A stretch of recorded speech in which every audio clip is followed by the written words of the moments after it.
আমি আজ আপনাদের লাউ পোস্ত বানিয়ে দেখাবো। লাউ পোস্ত বানানোর জন্য আমি এখানে লাউ নিয়েছি। লাউটাকে প্রথমে কেটে নেব। আমি লাউটাকে কেটে নিয়েছি আর লাউয়ের সাথে একটা আলুও কেটে নিয়েছি। আর নিয়েছি পোস্ত আর 5টা কাঁচা লঙ্কা। এগুলো একসাথে পেস্ট বানিয়ে নেব। কড়াইটা বসিয়ে দিয়েছি, গ্যাসটা জ্বালিয়ে দেব।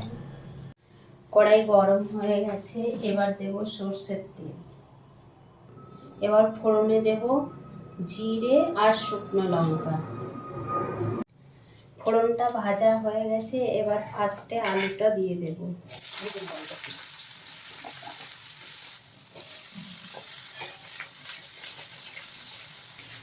আলুটা ভাজা হয়ে গেছে, এবার লাউটা দিয়ে দেব। লাউটা একদম কচি ছিল।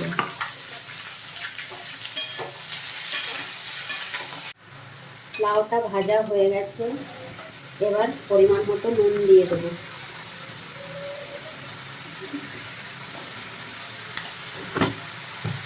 এবার নাড়িয়ে ঢাকা দিয়ে দেব।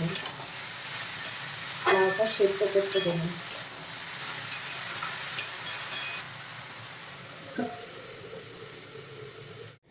ঢাকাটা খুলে একবার নাড়িয়ে নেব। লাউয়ে কিন্তু জল দেব না, লাউয়ের থেকে যে জলটা বেরোবে সেই জলেই সেদ্ধ হয়ে যাবে।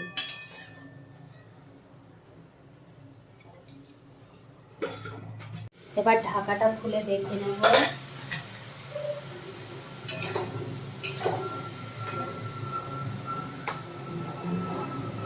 লাউ আর আলু সেদ্ধ হয়ে গেছে। এবার আমি বেটে রাখা পোস্তটাই এর মধ্যে দিয়ে দেব।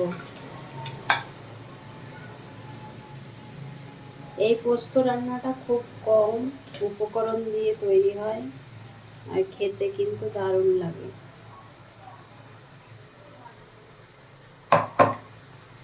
এবার নাড়িয়ে নেব। পোস্ত দেওয়ার পর আমি কিন্তু আর ফোটাবো না। এবার গ্যাসটা অফ করে দেব। আমি এবার পোস্তটা ঢেলে নেব। আমার লাউ আলু পোস্ত রেডি হয়ে গেছে।